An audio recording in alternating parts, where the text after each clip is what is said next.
guys! Welcome back again to my YouTube channel. So ayan, naka-ready na yung food ko. Niluto ko yung bacon, saka egg. Tapos meron akong kimchi, saka orange. And konting rice. So magagayak na ako kasi papasok na rin ako guys. Anong oras na? Message niya si Marvin. Sabi niya sa akin, ang aga ko daw gumising. Hindi ko alam, naalam ko nga tanaw ko kanina. Putol-putol yung tulog ko kasi nagigising ako. Sabi ko baka hindi mag-alarm yung aking phone. Nag-alarm naman siya, pero mas nauna pa akong tumayo kaysa dun sa alarm ko. So mag-react na ako, naka-ready na dito yung aking gloves, dito na yung suso, tapos lalagay ko na to para mailagay ko na rin yung aking gamit.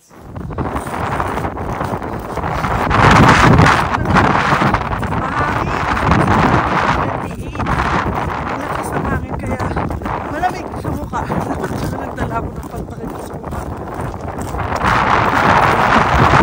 Okay naman po siya. Kaya nasa bayan sa mukha. Guys, uwihan na tayo. Grabe kumikirot talaga yung dito ko sa ulo. Yung ka-work ko na nagtuturo sa akin kanina, dito lang pala yung bahay niya. Ang lapit. Sobrang lapit. Tapos tinawag niya ako kasi balot na balot yung mukha niya, pati gato niya nakatakip. Tapos tinawag niya ako.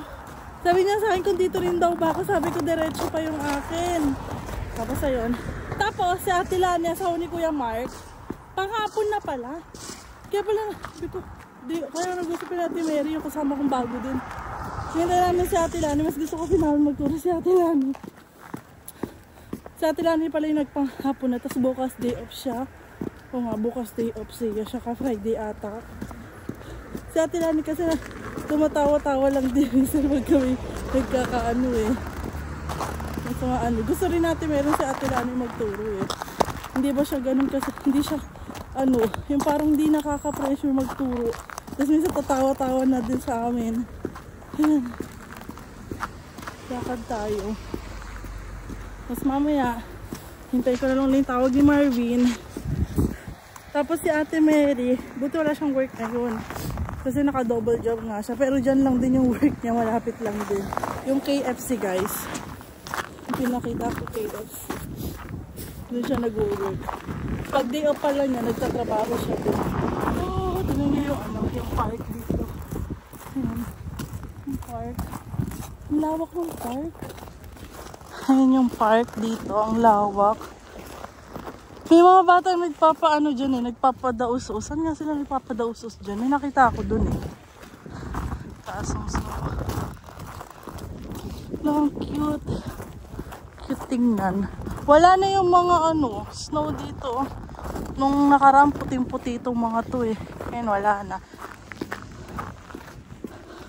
Bakit kaya, ano kaya ibig sabihin kapag may mga parang inikutan ng kulay puti yung mga puno?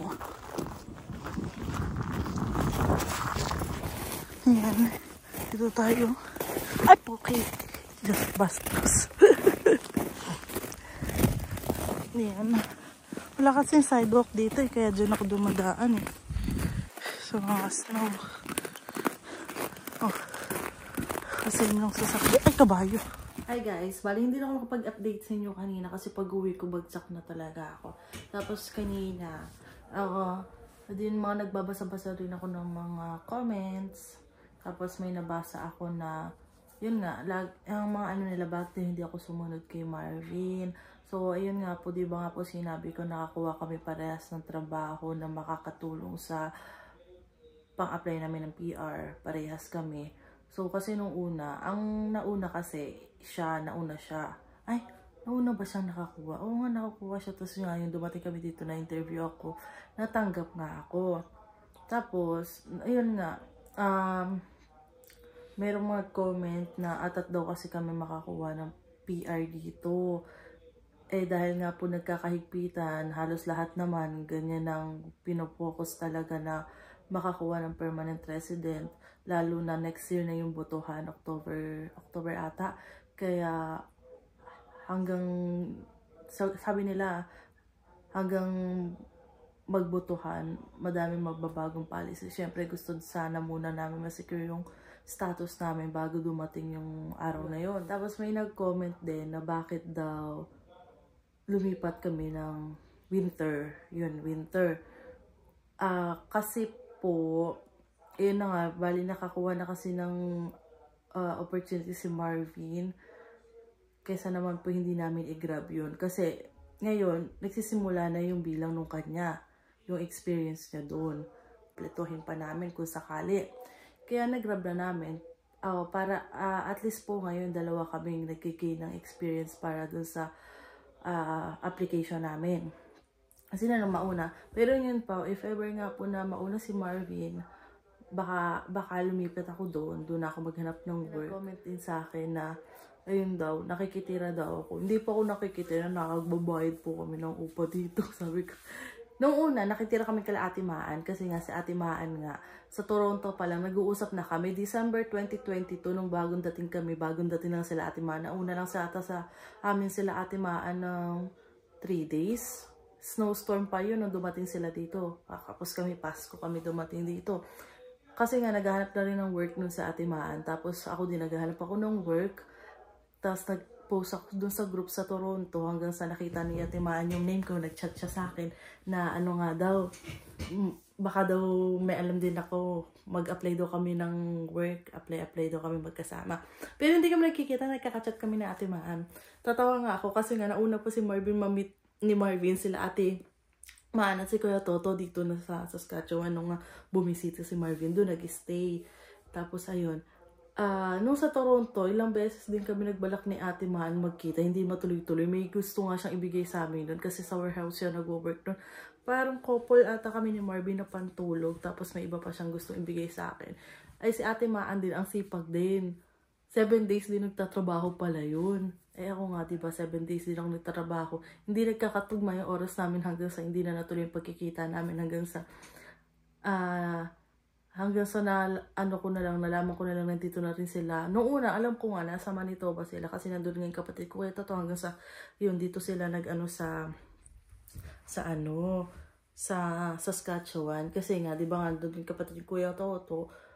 So, kala nila doon nga sila. Tapos, nung napag-aralan nila yung sa Manitoba, may minus pala doon. Diba? Kasi may mga ibang province yun, nalaman nga din namin, may iba din kasing province na pag lumipat ka at di ka doon nag-aaral, may bawas sa points mo yun pang apply ng PR. Kaya, pinili nila Ate Maan na dito na lang, kalapit lang, o diba? Tapos ayun, may nag-comment sa akin, if, yun nga, sumama na lang nga daw ako kay Marvin, kung di daw ako makakuha ng work, edi, ordinary ano na lang daw ako, housewife.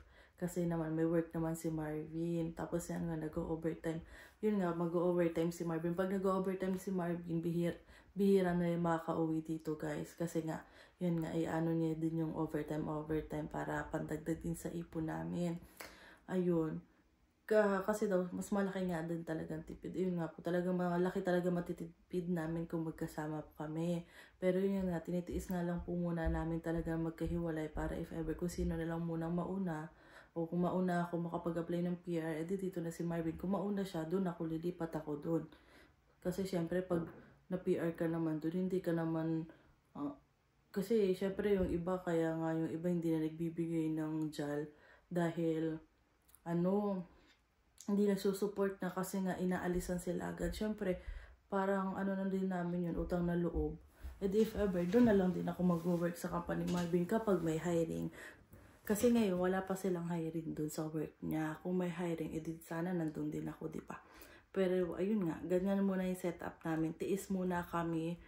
Kaya, ayan, video call naman lang kami ni Bebe. Tapos minsan pagdadating siya dito. Ayan, sakto nga. Ngayong linggo, day off ko. Tapos si Marvin naman, aalis na naman siya ng hapon. Pero okay lang, at least naman, magkasama naman kami dito sa bahay kahit isang araw na may day off ako kahit aalis na siya. Tapos, may nag-comment kung bakit daw kami lumipat dito sa lugar na sobrang yelo. Nandun na daw kami sa Toronto, hindi ganun kaano. Ay, yun nga po, kaya nga kami po lumipat nga po dahil din sa status. Dahil sobrang nagkakahigpitan na talaga. Siyempre dun sa mga group ng mga international students, siyempre makaka-relate naman po talaga nun yung mga katulad namin na pare-parasang status dito sa Canada. So meron namang group ng mga international student na nag-share ng mga experience nila na nag-struggle. Meron nga Naku, Diyos ko dahil. Kung kami naghihirap, meron palang mas nahihirapan dito sa Canada, guys. Diba? Kaya sabi ko, kahit pa paano medyo ngayon nakaluwag-luwag na yung isipan namin. Ay, tara, isipan. Nakaluwag-luwag na. Guminhawa na, ganyan. Diba? Nabawasan yung isipin namin sa ngayon. Pero sana naman next year, maging okay lahat talaga. Maganda yung flow ng ating 2025. Yun lang naman yung hiling natin, yung makuha yung permanent resident. Pag nakuha na yun, madali na naman gumalaw, madali na mag-ipon, etc. etc. ganyan. Madali na natin magawa yung mga gusto natin, yung makapag-aral, dumating din sa point na, yun, magkaroon kami ng family ni Marvy, magkaroon ng bahay, sunod-sunod yan, basta focus muna tayo sa pagkuha ng permanent resident. Kasi baka mamaya ang mangyari uli yung tulad na nakwento ni Kuya Mark dati nung taon ata nila. Hindi ko tanda ko anong taon. Pero 2012 or 2013 na pinauwi nga dito. Pinauwi daw yung lahat ng mga walang status dito. Hindi permanent resident.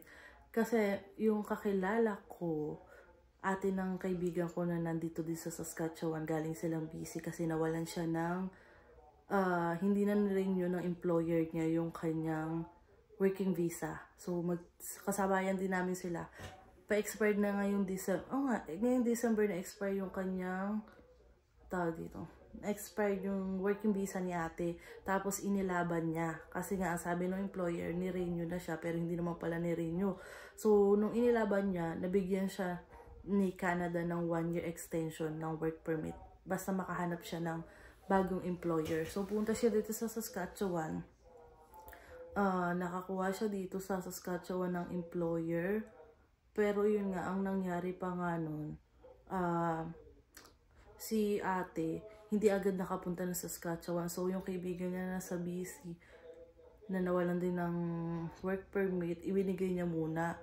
Tapos, ang nangyari pa, yung kaibigan niya, kung may kaibigan din sa BC na nawalan, dalawa sila, parang ipinasok niya din sa trabaho. So, nung dumating na si ate dito pagdating si ate sa Saskatchewan, wala siyang work na nadatnan kasi nga, 3 na silang nakapasok. So, ang nangyari na, buti na lang talaga si ate, madami siyang kaibigan dito sa Saskatchewan kasi mga galing sila sa Kuwait. Halos lahat ng mga katrabaho niya sa Kuwait dito napunta sa Saskatchewan. Iba-ibang lugar, town lang sila dito sa Saskatchewan. So, kung saan napunta si ate para mag-apply, doon sa makakilala niya, in-applyan niya yung mga nagsusupport. Kasi, dito nga, sa Saskatchewan, madaming nagsusupport ng mga fast food.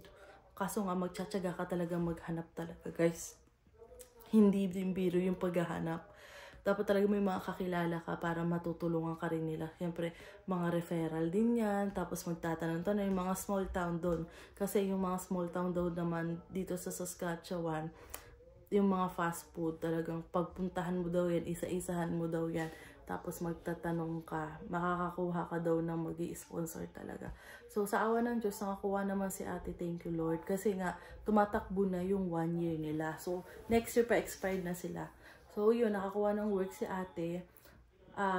SINP yung niya, a-applyin niya. Mag-experience lang siya ng 6 months, tapos pwede na siya mag-apply ng PR. Kaya nga ako noon, sabi ko, kawawa naman si ate, sana makakuha siya ng work. Kasi ang hirap na kasi nandito yung mga anak ni ate. Siya kasi ate maternity leave na rin siya kasi nabuntis siya last year. Nanganak na siya, so citizen yung bunso ni ate. So ayun, back to work na uli siya, parang ewan ko kung i-stop niya yung maternity leave or ipapasa niya dun sa asawa niya yung maternity leave. Ganyan. Kasi siya yung main applicant. So, ayun. Buti na lang, naging okay. Pero, di ba nga, yun nga, sabi nga ni Kuya Mark, sa Toronto, sobrang hirap na nga makakuha ng PR dito sa Saskatchewan. Kahit papaano, kahit mahirap, may chance pa rin yun.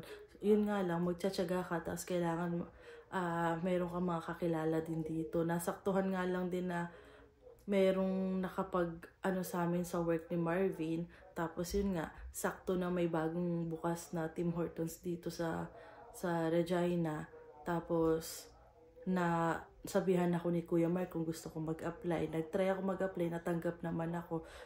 Pero ayun, ang dami nag-apply guys, kung ang daming puro referral pero hindi lahat tatanggap. Tapos nung yun, may mga iba din nagtatanong, may ibang mga hindi natanggap kasi na din yung kanilang status. Ilang buwan na lang ata may expire na, pag ganun hindi na nila tinatanggap kasi alanganin na nga. So, ayun, kaya nagpapasalamat din kami na nakakuha kami ng trabaho. Thank you kay Kuya Mark, tapos thank you kay Kuya. Kuya, kilala mo na kung sino ka. Thank you kay Kuya, kahit pa paano medyo ano kami. So, ayun, basta ngayon, mag-focus lang muna kami sa trabaho namin. Ako, pa rin ako, nangangapa pa rin ako sa trabaho, pero hopefully sana next week medyo okay na alam ko na yung iba. Kasi pag umuwi talaga ako, nagbabasa ako, pero pag nagbabasa ako talaga naantok na ako, parang pagod na ako, kaya natutulog na ako. Tapos nagigising na lang ako gabi na, kakausapin ko na si Marvin, nakauwi na siya. Kaya minsan, magchat-chat ako kay Marvin, nakauwi na, tapos magre-reply na ako sa kanya, magchat-chat na uli ako sa kanya gabi na kasi nakagigising ko lang. So hanggang dito na lang yung vlog ko guys. Matutulog na ako kasi may trabaho pa uli ako bukas. Mag-ayos lang ako dito nung mga gamit ko kasi kanina pagka-uwi ko nga binagsak ko lang yung bag ko dyan, pati yung mga damit ko dun sa upuan, sinampay ko lang, ayusin ko lang. So yun lang, hanggang dito na lang. Don't forget to like and subscribe sa YouTube channel ko. Bye guys!